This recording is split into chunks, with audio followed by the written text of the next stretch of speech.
Selamat pagi dokter, selamat pagi teman-teman semua. Perkenalkan, nama saya Gloria Grista Natasha Salsa dengan NIM 10-2018-046. Di sini saya akan melakukan pemeriksaan patologi klinik urin lengkap. Yang pertama, pemeriksaan makroskopis urin. Di mana di sini ada sampel urin. Kemudian penilaian yang akan kita lakukan yang pertama adalah warna, di mana kita melihat untuk warnanya sendiri apakah dia warnanya jernih, kekuningan, kecoklatan ataupun kemerahan. Selanjutnya kita lakukan untuk tes kejernihan menggunakan latar belakang koran, di mana kita lihat apakah tulisan pada koran di sini terbaca atau tidak. Lalu kita lihat juga untuk bau dan juga pH-nya. Selanjutnya adalah pemeriksaan protein pada urin. Di sini ada beberapa cara, yaitu cara semi kuantitatif, kualitatif, dan kuantitatif.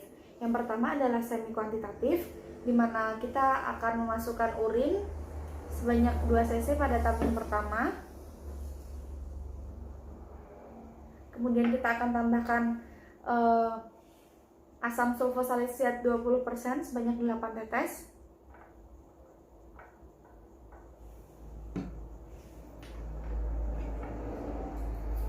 Lalu kita sedikit homogenkan, kemudian kita panaskan di atas spiritus, jangan sampai mendidih. Kemudian kita lihat apakah di sini ada keruh atau tidak. Apabila dia keruh maka positif, apabila tidak keruh maka negatif.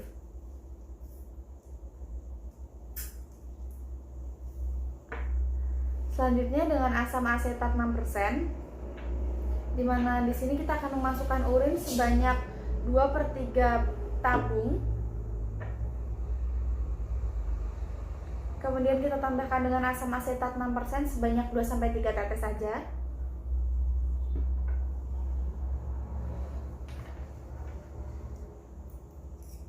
Kemudian kita panaskan lagi dengan posisi agak miring agar yang bagian bawah tidak terkena panas untuk sebagai kontrolnya. Kemudian kita lihat apakah dia keruh atau tidak. Apabila dia keruh maka positif, apabila tidak keruh maka dia negatif. Selanjutnya adalah cara kuantitatif atau age batch, di mana di sini yang digunakan adalah urin 24 jam. Yang pertama kita siapkan tabung, kemudian kita masukkan urin tersebut sampai batas U. Kemudian kita masukkan reagen age batch sampai dengan batas R. Kemudian kita diamkan selama 24 jam. Apabila sudah 24 jam maka kita lihat apakah dia terjadi endapan atau tidak. Apabila terjadi endapan, misalnya endapannya adalah 2 gram per liter dengan urin yang kita masukkan adalah 2 liter, maka ekskresi protein adalah 2 kali 2 yaitu 4 gram per liter 24 jam. Untuk pelaporan protein sendiri, untuk kontrol dia tidak keruh. Untuk positif 1 dia keruh, positif 2 dia keruh dengan keping, positif 3 itu keruh dengan banyak keping, kemudian positif 4 itu banyak gumpalan. Selanjutnya adalah pemeriksaan glukosa urin dengan cara reduksi. Yang pertama kita siapkan urin, kemudian kita masukkan ke dalam tabung sebanyak 8 tetes. Kemudian kita tambahkan dengan reagen Benedict sebanyak 5 cc.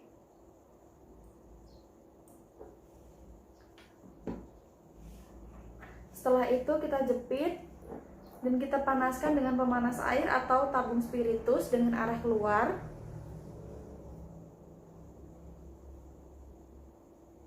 Setelah itu kita kocok dan kita homogenkan.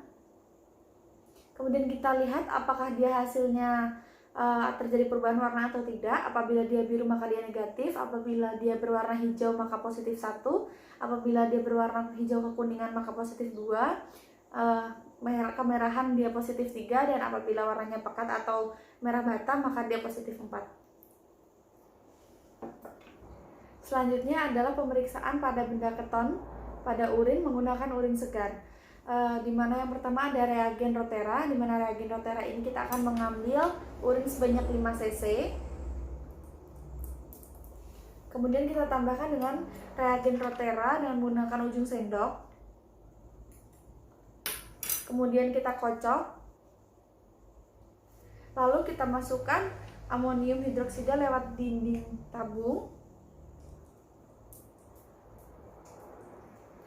Kemudian kita lihat apakah dia terbentuk cincin atau tidak. Apabila dia terbentuk cincin berwarna ungu maka dia positif, dan apabila terbentuk cincin berwarna coklat maka dia negatif. Kemudian yang kedua adalah menggunakan reagen Gethard, di mana reagen Gethard ini kita juga memasukkan urin sebanyak 5 cc. Kemudian kita masukkan reagen Gethard, kita tambahkan. Setelah itu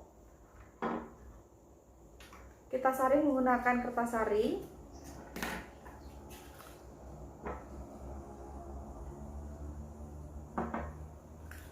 Kemudian hasil filtrasi kita tambahkan lagi dengan reagen Gethard. Kita lihat apakah dia terjadi perubahan warna atau tidak.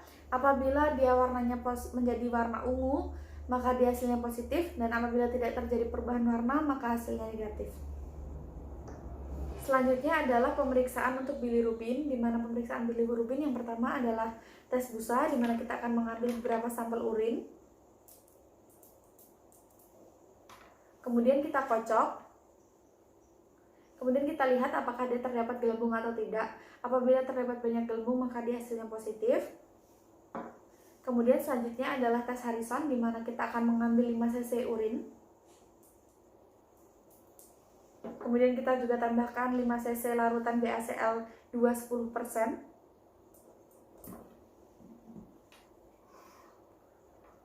Setelah itu kita homogenkan. Setelah kita homogenkan, selanjutnya kita saring pada kertas saring.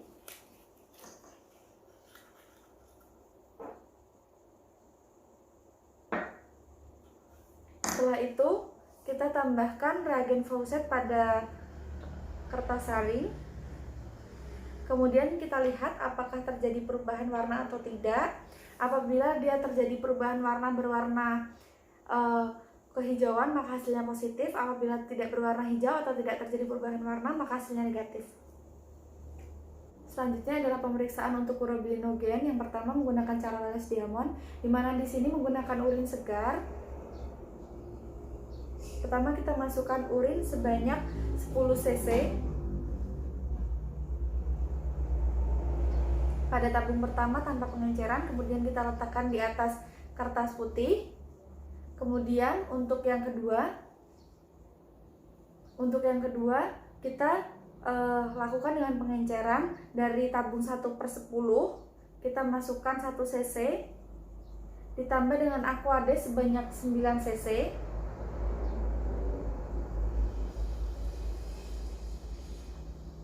Kita letakkan juga di atas kertas putih. Kemudian yang ketiga, kita lakukan juga pengenceran dari 1/20. Kita ambil 1 cc. Kemudian kita tambahkan dengan Aquade sebanyak 9 cc. Setelah itu letakkan di atas kertas putih. Lalu kita siapkan reagen Wallace Diamondnya. Kemudian kita masukkan reagen Wallace Diamond sebanyak 1 cc kepada masing-masing tabung. Dari 1/10, 1/20, 1/40, begitu seterusnya sampai dengan 1/60. Kemudian kita lihat dari bagian atas apakah dia terdapat warna merah atau tidak. Misalnya dia terdapat warna merah sampai batas dengan 1/40, maka urobilinogen 1/40 adalah positif. Selanjutnya adalah pemeriksaan dengan cara Schlesinger dengan menggunakan urin sewaktu. Yang pertama, kita siapkan urin sebanyak 5 cc. Kemudian kita tambahkan dengan beberapa tetes Lugol. Setelah itu kita tambahkan lagi dengan reagen Schlesinger-nya sebanyak 5 cc. Lalu kita homogenkan. Setelah kita homogenkan, selanjutnya kita saring.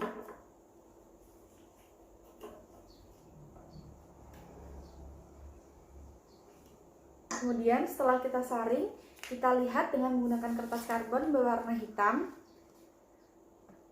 Kita lihat apakah dia ada perubahan atau tidak. Apabila dia berfluoresensi berwarna hijau, maka dia positif. Tapi apabila tidak berfluoresensi, maka hasilnya negatif.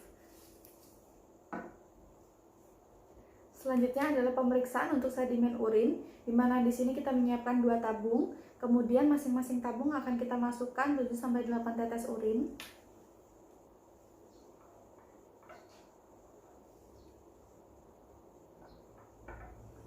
Setelah itu, setelah kita masukkan urin, selanjutnya kita centrifuge secara bersamaan kurang lebih 5 menit. Kemudian kanan dan kiri harus seimbang. Setelah kita centrifuge selama 5 menit, maka kita ambil, kita diamkan lagi selama 5-10 menit. Setelah itu, kita buang cairan yang ada di dalam tabung tersebut. Kemudian terdapat sisa endapan. Nah, sisa endapan itu yang akan kita ambil untuk kita lakukan pemeriksaan, di mana di sini kita menggunakan teknik tanpa pewarnaan. Kemudian sisa endapan tersebut kita ambil, kemudian kita letakkan pada objek gelas. Kemudian kita tutup menggunakan cover gelas. Selanjutnya kita lihat di bawah mikroskop. Kemudian kita lihat di bawah mikroskop dengan mikroskop diafragma ditutup dan kondensor diturunkan. Untuk pembesaran 10 kali, di sini kita gunakan untuk melihat silinder dan epitel. Kemudian untuk pembesaran 40 kali kita gunakan untuk melihat leukosit, eritrosit maupun jenis kristal. Selanjutnya ada tes pemekatan urin menggunakan urin 24 jam yang dibedakan menjadi 4 porsi. Yang pertama jam 7 sampai jam 11, jam 11 sampai jam 15, jam 15 sampai 19, kemudian jam 19 sampai jam 7 lagi. Selanjutnya kita masukkan sampel urin yang pertama ke dalam gelas ukur. Pastikan volume yang dibutuhkan cukup untuk dimasukkan urinometer dan pastikan urinometer akan mengambang.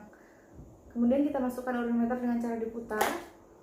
Apabila urinometer tidak mengambang, kita perlu masukkan Aquades.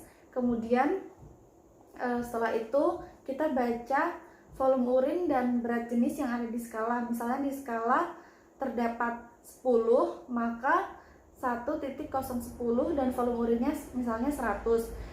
Prinsipnya volume urin semakin siang dia akan semakin berkurang. Kemudian untuk berat jenisnya sendiri dia akan bertambah atau meningkat. Nah, selanjutnya ada pemeriksaan untuk berat jenis urin, di mana yang pertama kita perlu masukkan sampel urin ke dalam gelas ukur. Kita masukkan semuanya. Usahakan volume urinnya cukup untuk kita masukkan urinometer, dan pastikan nanti urinometernya harus mengambang. Apabila tidak mengambang, perlu kita lakukan pengenceran dengan menggunakan Aquades. Nah, kemudian kita lihat dulu suhu yang terdapat pada urinometer ini. Misalnya pada urinometer suhunya adalah 20 derajat, kemudian kita koreksi dengan suhu ruang. Misalnya suhu ruangnya adalah 26 derajat, maka kita kurangi, yaitu hasilnya 6 derajat. Kemudian hasilnya kita bagi 3, lalu hasilnya kita tambahkan ke berat jenisnya. Misalnya berat jenisnya adalah 1.010, maka ditambahkan dari hasil tadi yaitu 2, maka hasilnya sama dengan 1.012. Ini ada pemeriksaan cari celup, di mana pemeriksaan cari celup yang pertama kita masukkan urin ke dalam gelas ukur. Kemudian kita ambil cari celup di dalam tabung. Kemudian kita tutup kembali agar yang lain tidak teroksidasi. Setelah itu kita masukkan cari celup ke dalam gelas ukur, pastikan semuanya masuk selama 1 detik. Kemudian kita angkat dan kita tiriskan di atas kertas tisu. Setelah itu, setelah kita tiriskan, kemudian kita baca sesuai dengan tulisan yang ada pada tabung. Lalu kita baca dari yang berubah, yaitu dari glukosa naik ke atas sampai ke leukosit. Selanjutnya kita lakukan tes kehamilan, di mana ada direct dan indirect. Di mana direct sendiri dia dengan prinsip aglutinasi untuk melihat antigen dan antibodi. Kemudian juga ada insert kit, di mana kita akan menggunakan strip. Yang pertama kita akan menggunakan strip, di mana kita akan masukkan sampel urin ke dalam gelas ukur. Kemudian kita ambil strip dan kita masukkan ke dalam gelas ukur sampai batas yang ditentukan. Kita diamkan sampai beberapa menit, kemudian kita baca hasilnya. Apabila dia menunjukkan 2 garis maka hasilnya positif, 1 garis negatif, dan tidak muncul garis maka invalid. Selanjutnya kita melakukan pemeriksaan dengan aglutinasi, di mana aglutinasi ini dia menggunakan urin pagi. Yang pertama masukkan urin ke dalam gelas ukur. Setelah itu kita siapkan HCG kontrol positif dan kontrol negatif. Nah, setelah itu kita masukkan urin tadi ke wadah yang sudah disediakan pada 3 tempat.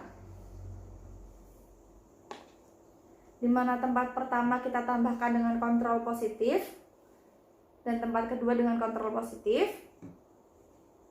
Kemudian kita tambahkan dengan kontrol negatif pada tempat yang pertama dan kedua. Setelah itu kita tambahkan HCG ke masing-masing tempat, yaitu tempat 1, 2, dan 3. Setelah itu kita aduk-aduk. Setelah kita aduk, kita goyangkan untuk melihat reaksi aglutinasinya, apakah terdapat aglutinasi atau tidak. Apabila terdapat pada kontrol positif terdapat aglutinasi, akan terlihat seperti titik-titik seperti pasir. Nah, apabila kontrol positif kontrol negatif tidak terdapat aglutinasi, maka dia tidak akan terlihat seperti titik-titik. Nah, tetapi apabila pada sampel tersebut terdapat titik-titik, maka hasilnya positif. Nah, maka dia mengandung HCG. Demikian video untuk pemeriksaan urin lengkap. Terima kasih.